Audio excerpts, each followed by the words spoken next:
I, as always, am your host, Richard RJ Eskow.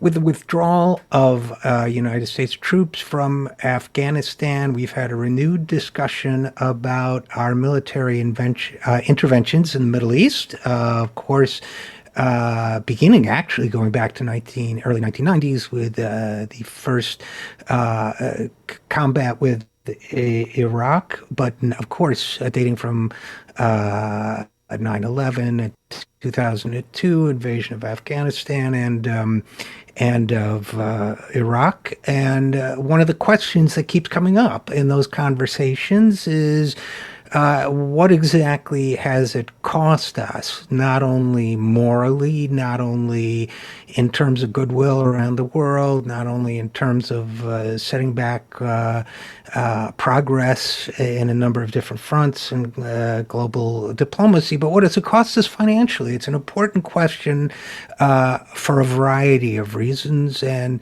joining us now is the co-author of a new report from the Institute for Policy Studies entitled State of Insecurity, the Cost of Militarization Since 9/11.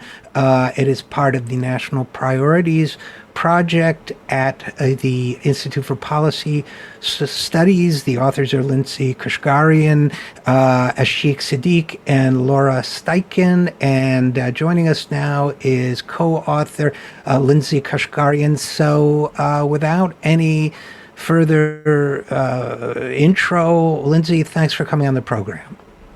Thanks for having me, Richard. This is such an important report that you guys did. It's so important for us to understand all the manifold ways that our military interventions of the last 20 years under the rubric of the war on terror have cost us. As your report says, 20 years after 9/11, the war on terror has remade the U.S. into a more militarized actor both around the world at home. And as you rightly point out, there are many different costs of this evolution, including surveillance, our own losses of civil liberties, growing xenophobia and racism, et cetera, on and on, manifold. But your report also addresses military costs. And I think people would almost inevitably underestimate the financial costs as well as the other costs. So if you would please, before we get into the details, just briefly recap what you and your colleagues found in preparing this report. Yes, Richard. So we wanted to look at the costs of the militarized response to 9/11 more broadly. We all know about the wars in Iraq and Afghanistan, but it's gone beyond that. We remade our immigration systems.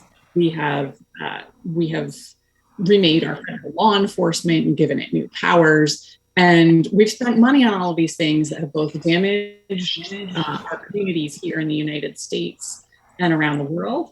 And at the same time, we have spent that money and we haven't been able to spend it on other things. And what we found by looking at all of this is that over the last 20 years, we've spent $21 trillion as a country on militarization. And that's a number that's almost impossible for people to really wrap their mind around. Most of us don't think about trillions. But just to put that in context, if you had a stack of $10,000 bills, $1 million would be a few inches high, and $1 trillion would reach into outer space. It's a huge amount of money that we've put into this. So, and we can go into some of these details later, but as you say in your report, 16 trillion went to the military, including 7.2 trillion for military contractors, 3 trillion to veterans programs, which I assume includes the treatment we've had to give the many veterans that have been injured in that war, 949 billion to Homeland Security, 732 billion to federal law enforcement, which I'm sure people don't even think about. And you guys then go on to list all the things we could have done with that money. And it's an excellent list, to which I would only add, we also, for perhaps slightly more than this money, could have implemented Medicare for all for 10 years and saved some lives. It saved most working people a lot of money. So it's a massive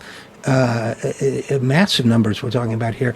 Were you guys surprised, Lindsay, when you finally added up the numbers to see just how high they were? Well, yes and no. We knew that it's been about $1 trillion a year. We've been tracking the spending all along, and so we had a good feeling for where the ballpark was going to be. But it's still a number that it's shocking to see. $21 trillion is about the size of the entire U.S. economy.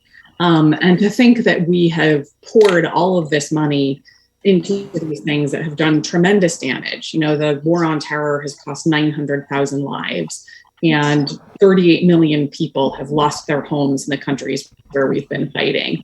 We've reported 5 million people over the last 20 years. And, you know, a big part of this, both the Department of Homeland Security, which people might expect, but also federal law enforcement, a lot of that money has been about our immigration system. And the immigration system we have today, and ICE, and, you know, detention centers and family separations, and all of it can really be traced back to the formation of the Department of Homeland Security in 2003 in the response to 9/11, and the way we completely reformulated our immigration system around that. So when we think about the money, we're also thinking about the damage that it's doing to real lives. And that was a big part of why we included things like Homeland Security and federal law enforcement.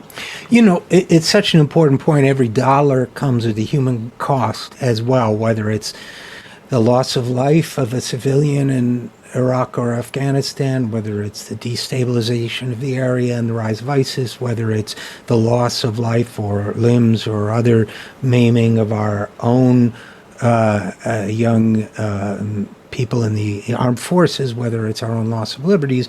Every dollar kind of resonates through the planet and through societies in ways we don't know. And Lindsay, before we go any further, I just want to say, because I've covered modern monetary theory a lot on this program, and a lot of my listeners are into it. I just want to clarify one thing before we go on, which is, modern monetary theory would say, well, it's not either or, the government creates money by spending it, and so on. And that may all be true, but the fact is the way we manage our federal budget right now is not according to that way of thinking. The fact is we do manage it according to a kind of zero-sum way of thinking right now. So the 21 trillion you're talking about is in fact money that could have been used for other programs had it not been spent this way. And I just wanted to make that point so that we don't get people not getting the message of the import of this because they think, well, this is based on a flawed economic vision or whatever. This is the way our government runs, and these are the things we've lost in terms of government spending as well as in other ways through this $21 trillion figure. Does that make sense to you? Do you have anything to add to that? Or? Yes, Richard. Yeah, thank you for bringing that up, actually, because we do hear about that, and we talk with advocates for modern monetary theory. And while that's not where our work lies, I think it is completely consistent with support for modern monetary theory to say that we need to cut this spending. For one thing, modern monetary theory doesn't say that just because you can spend more, you should spend it on things that are counterproductive or destructive. Right, of course. So the first argument for cutting the spending, right, is just that we shouldn't be doing these things in the first place. So we should cut the money and stop doing them. Right. So there's that point, of course. And then the other point about reallocating money, part of it is that, yes, we live in a world where our politics are such that many politicians in both parties are very focused on deficit reduction and the level of national debt. And that is a reality, a political reality that we have to deal with. So there is that. And I think that's what you're kind of referring to. But there's also, what we say in the report is not just that we couldn't afford to do things like Medicare for all or a renewable electric grid or other things that we should have done over the last 20 years because we spent this money here. What we say is that the fact that our politicians, 3 presidents of both parties and bipartisan majorities of both parties agreed to spend this money, $21 trillion, over the last 20 years. And that is proof that we have the resources and have the political will to spend big money on things when it's agreed that those are our priorities. So it's not just that we need the money so that we can afford these other things. It's proof that we do and can afford things when it's a politically viable thing to do, and when it's when there's the political will to do it.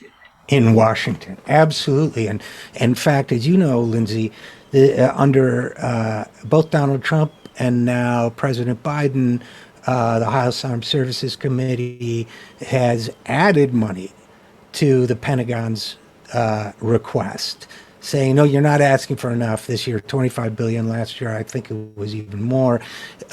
So there is this desperate eagerness, I would argue, in Washington, D.C. here to spend as much money as they can get away with. And before we dive into the details of your report more, Lindsay, the other thing I wanted to bring up is people will say, well, we spent 21 trillion, but it created jobs. And I think it's important to know that, sure, it created some jobs, but there have been studies. I haven't actually. The first one I saw was when I was a teenager many years ago, but a little economics nerd. But there have been one since showing that if you want to create jobs, there's a lot bigger bang for your poor choice of words, but a lot more effective ways to spend money to create jobs than military spending. What military spending does, and please correct me if I'm wrong, but what military spending does is it enriches a lot of people in the defense industry, but it, if anything, probably contributes to inequality. And certainly, if we wanted to spend $21 trillion creating jobs, we could have created a lot more spending it in a different way. Would you agree with that? Yes, absolutely. And I think the most notable study right now that shows that is from the Cost of War at Brown University. And they showed that dollar for dollar, an investment in almost anything else will create more jobs and good jobs. So dollar for dollar, you can create more jobs in healthcare or infrastructure or clean energy or education. Any of those would create more jobs for the same investment than in the military and war.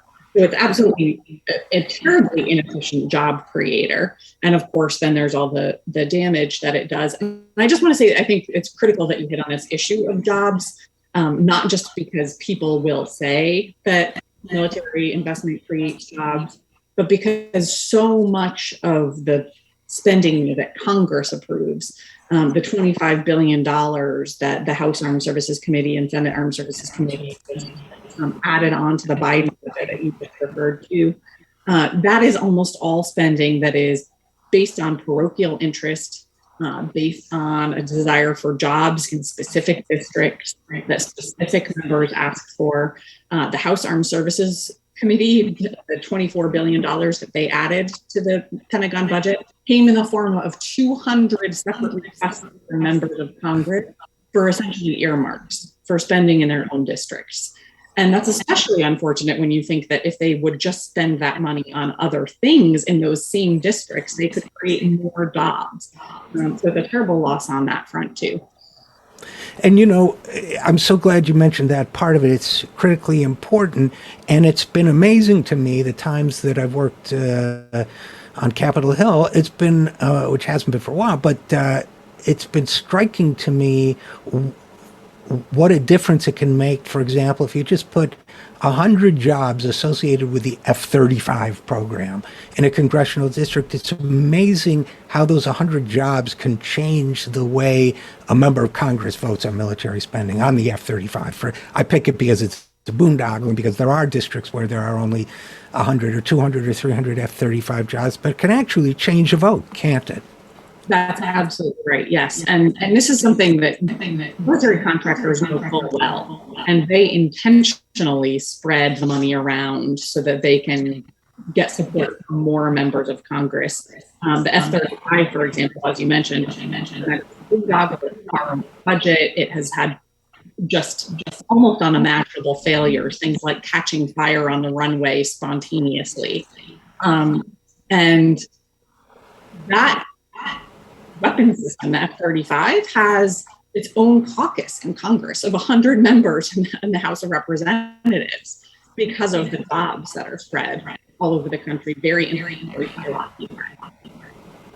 Yeah, it's a cynical game. And Lindsay, I would say that your report, the IPS report on the state of insecurity, the cost of militarization since 9/11, basically divides spending activity into two broad categories. One is military as we normally think of it, armies, weapons, bases, invasions, and that sort of thing. And the other is more domestically based, although not exclusively, intelligence, espionage, I'd call it espionage on our own population, those types of things, Department of Homeland Security. So kind of too broad, one wearing a uniform, one not necessarily wearing a military uniform. If you agree with that broad categorization, maybe we can talk about those two separately, starting with the military piece of it. Is that right, basically, that's how you define? Sure. So let's start with the military piece of it a little bit. What, that's of your numbers, let me double check. I think that's the larger of the two, but I'd have to double check to make sure. What's in there that people might not necessarily think of? They know it covers troops in Iraq and Afghanistan. They know it covers drones and airplanes, missiles, and tanks and that kind of thing. But what might people not realize we're spending on in our war spending? Well, our military spending is much broader than just our war spending.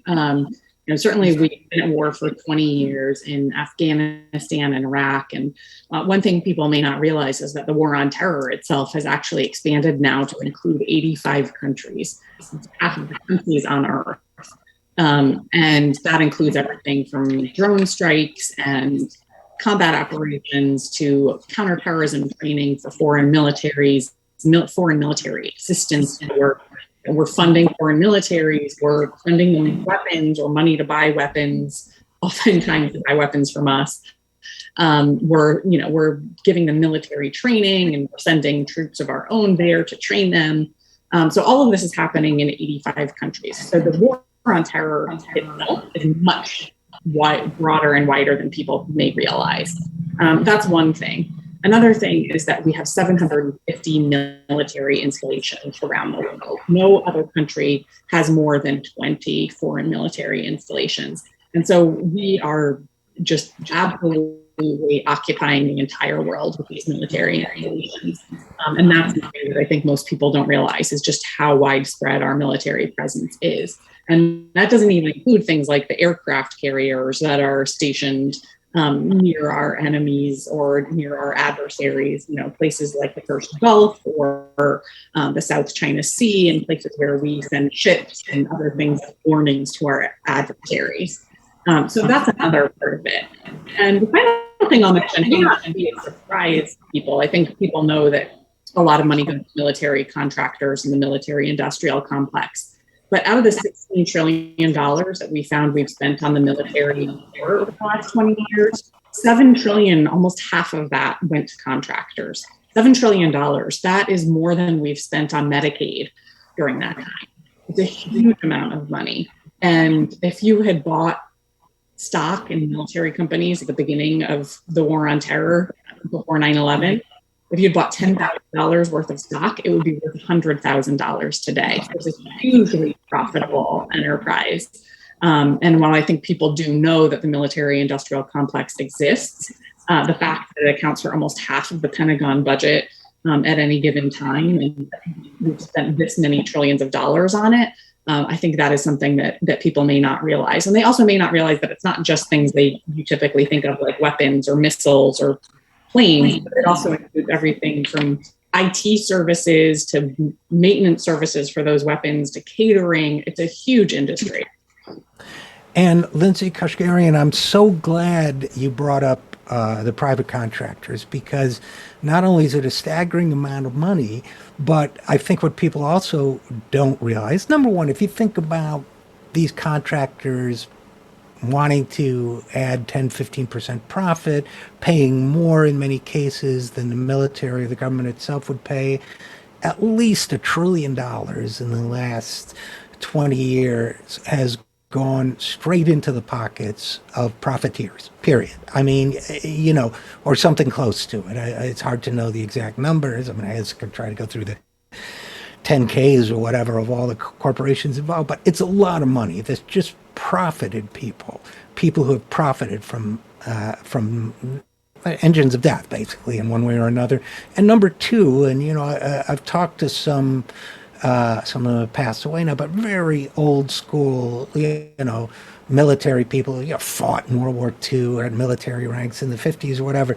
And one of the things they constantly talk about is how that breaks people out of the chain of command. The people, whether they're mercenaries, whether they're performing other functions, intelligence or whatever, they're no longer directly accountable to the United States government and therefore the people of the United States. There might be a contract with stipulations in it, but you're kind of breaking down, even in something like the Army Corps of Engineers, which reports, as part of the U.S. government, all of a sudden it's going more and more to private contractors who can, A, take a profit, and B, maybe get away with things that if you were part of the military chain of command or the United States government, you couldn't. Is this a serious problem? Yes, yes, absolutely. Thank you for bringing that up. It is a serious problem.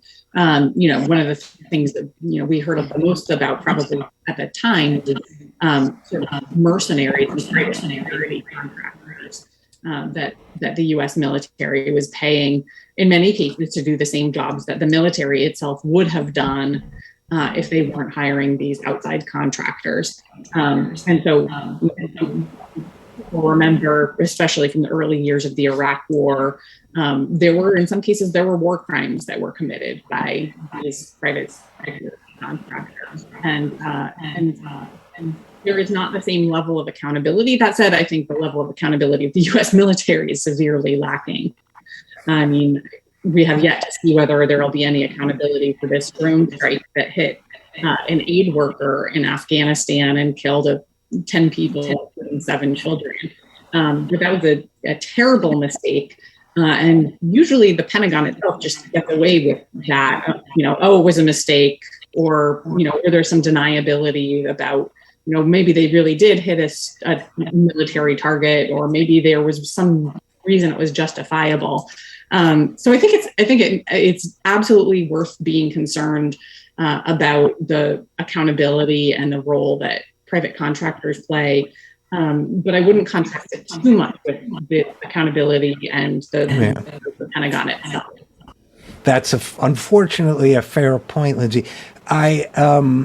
And of course, again, what you bring up is that it's not just the financial cost, but that drone strike is a perfect example. I don't know what a drone strike costs, maybe $50,000, maybe $100, I don't know.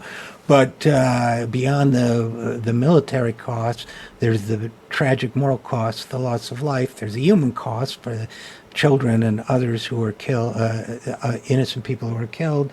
And of course, there's the military cost itself, right? Because it's in our military and diplomatic interests, according to the president, to have influence in the formation of Afghanistan's ultimate government, see whether, other groups besides the Taliban can be brought in. It's in our interest to have sympathetic parties in that portion of the world, whether it's Pakistan or the Middle East. And every time this happens, of course, we undermine those interests as well, don't we? That's right. Yes. Yes. And it's a reminder that we haven't seen news coverage of these drone strikes consistently over the last 20 years, but they have been happening consistently. consistently over the last 20 years. And the people of Afghanistan and the people who live in the countries where we're waging wars, they know about these drone strikes. And so their opinion of U.S. occupation and of U.S. aligned governments in countries like Afghanistan and the U.S. aligned Afghan military and all of these things has been formed by their seeing the reality on the ground of drone strikes and other actions by the U.S. military that we don't always see here in the United States because our media doesn't cover them.